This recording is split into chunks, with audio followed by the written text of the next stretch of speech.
Kaikki, tässä on Jääsemin Gulusen. Tänään kerron teille IoT-pohjoisesta älykkäästä kastelujärjestelmästä, joka voi auttaa säästämään vettä ja parantamaan kasvien kasvua.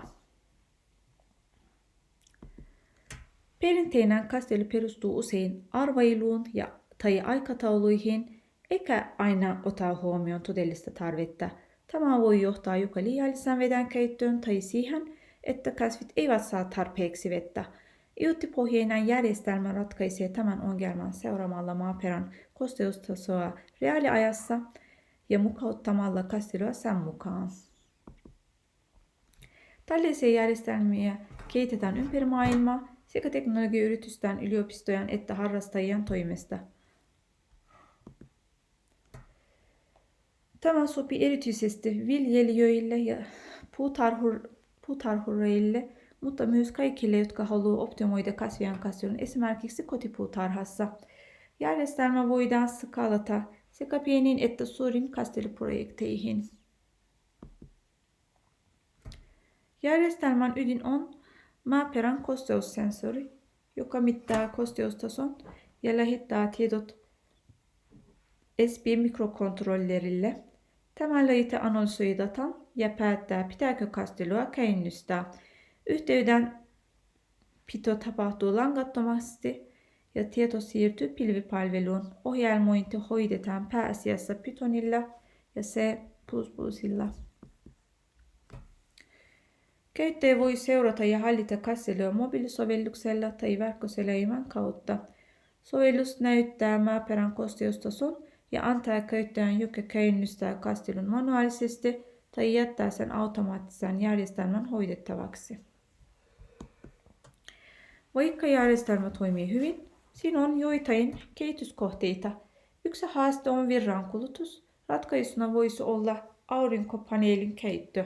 Myös sääolosuhteet voi vaikuttaa sensoreihin, joten ne pitäisi suojata kunnolla.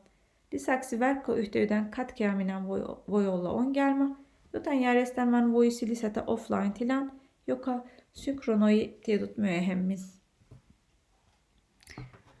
Siinä oli esitys IoT-pohjoisesta kastelujärjestelmästä. Toivottavasti opitte jotain uutta.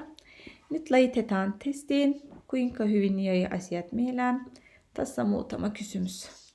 Voit pausata videon ja miettiä vastausta ennen kuin se paljastuu. Ja eka kysymys tulee.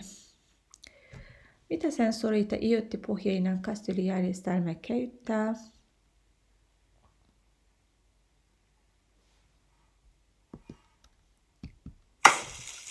Kyllä. Oikea vastaus on maaperän kosteussensorit. Ja toinen. Miten käyttäjä voi ohjata kastelujärjestelmää?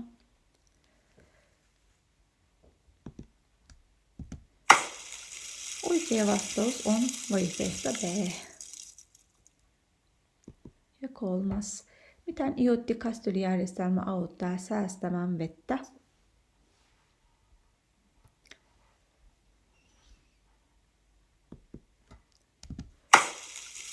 Juuri näin. Koska kastelu tapahtuu vain silloin, kun maaperä on oikeasti liian kuiva, vettä ei mene hukkaan.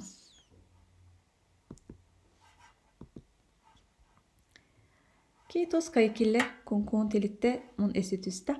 IoT-teknologia tarjoaa todella mielenkiintoisia mahdollisuuksia ja tämä kastelujärjestelmä on vain yksi esimerkki. Toivottavasti tämä herättää ajatuksia siitä, miten teknologia voi helpottaa arkea ja säästää resursseja.